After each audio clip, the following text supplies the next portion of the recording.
परिभाषा कुछ सालों पहले हमने एक किसान के मुंह से सुनी थी।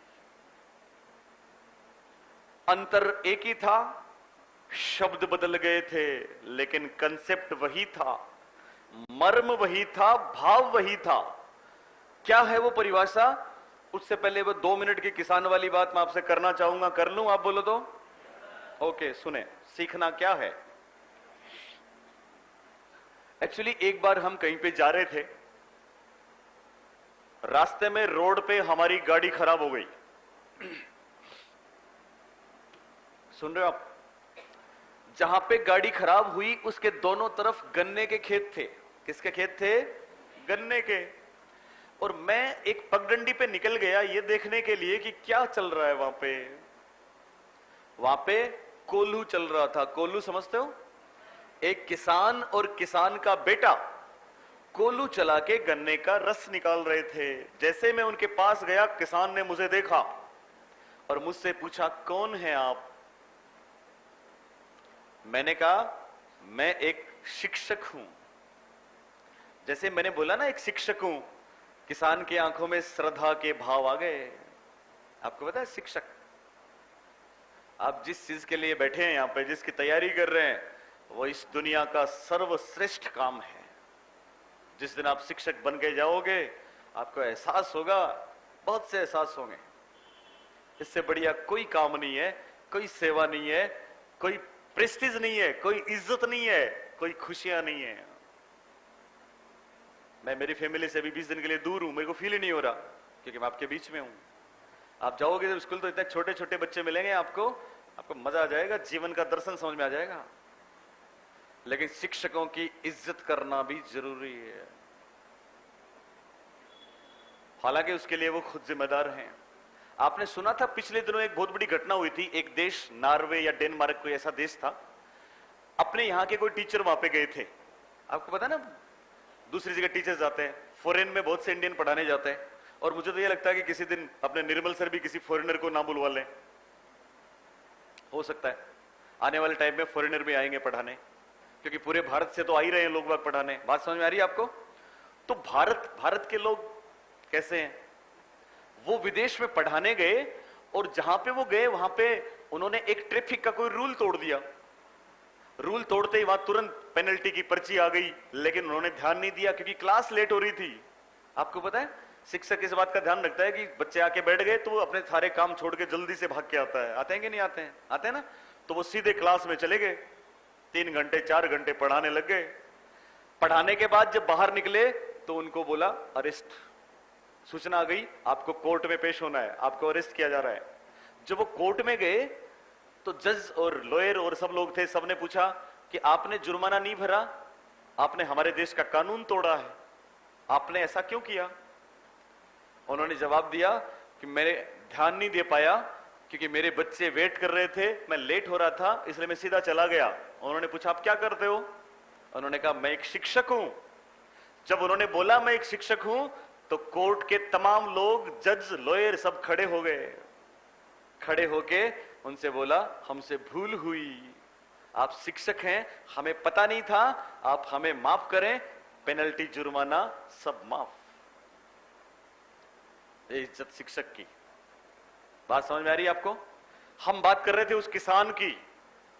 जब मैंने बोला मैं एक शिक्षक हूं, तो किसान ने मुझसे कहा अच्छा गुरुजी हैं आप, जब आप इधर आ ही गए तो हम आपको गन्ने का जूस पिलाएंगे। हमने कहा ओके। उस आग्रह को क्या कोई नकार सकता है? नहीं। और जब मैंने बोला ठीक है, तो किसान ने अपने बेटे को, जो उनका बेटा था, बेटे को बोला बेटा जल्दी से दौड़ के घर से ग्लास लेके आओ, गुरुजी को जूस पिलाना है। बच्चा दौड़ गया, पास में ही घर था। सीखना क्या है, कंसेप्ट देखना। जब बच्चा चला गया तो किसान ने मुझसे एक प्रश्न पूछा। क्या पूछा पता है? कि गुरुजी मैंने उसको भेज तो दिया, वो पढ़ता है स्कूल में। मैंने कहा अच्छा, उसको भेज तो दिया, लेकिन मैंने उसको ये नहीं बताया कितने गिलास लाने। मैंने कहा क्या मतलब है, मैं तो एक ही हूं। उन्होंने कहा नहीं आप एक ही हो, लेकिन हम मेहमान नवाजी थोड़ी, जैसे आप लोग करते हैं ना, जोधपुर की स्टाइल में करते हैं। हम मेहमान नवाजी करते हैं तो मट्ठा भी मिलाते हैं, मसाला भी मिलाते हैं, इसलिए 2 गिलास चाहिए। मैंने कहा ये तो है। किसान ने कहा कि अगर वो 2 गिलास लेके आता है तब तो उसके पढ़ने में, उसके सीखने में और आपके पढ़ाने में है दम।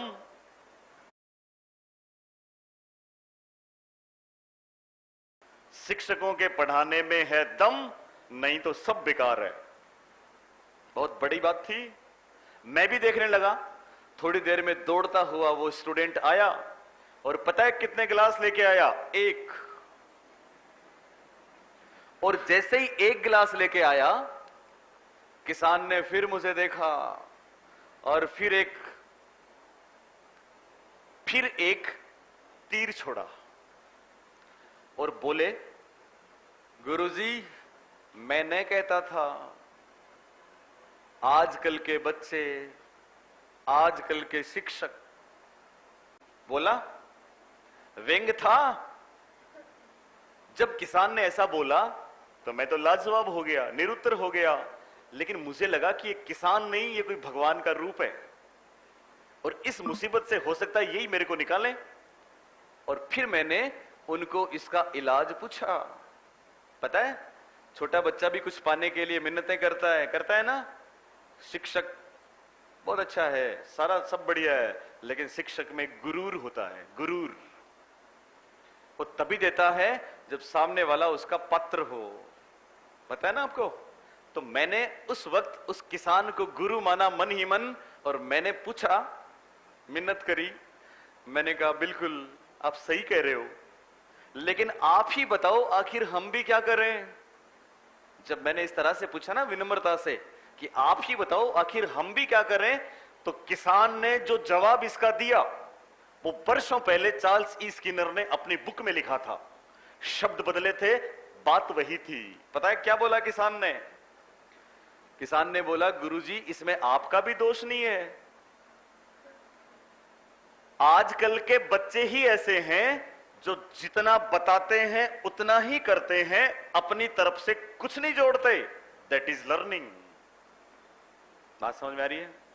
यानी सीखना जितना बताया जाए उतना वापस देना नहीं है, वो तो रटना है, वो तो मशीन है। सीखना तो अपनी तरफ से कुछ जोड़ना है। बात समझ में आ रही है? आपको किसी अच्छे टीचर ने अगर पढ़ाया होगा तो उन्होंने आपको यह भी बोला होगा कि लाइन टू लाइन पढ़ लेना सब कुछ नहीं होता, बिटवीन द लाइंस जाना पड़ता है। भाव क्या है उसको देखना पड़ता है। तो कौन सी वो परिभाषा थी चार्ल्स ई स्किनर की, उसको हम लिखेंगे।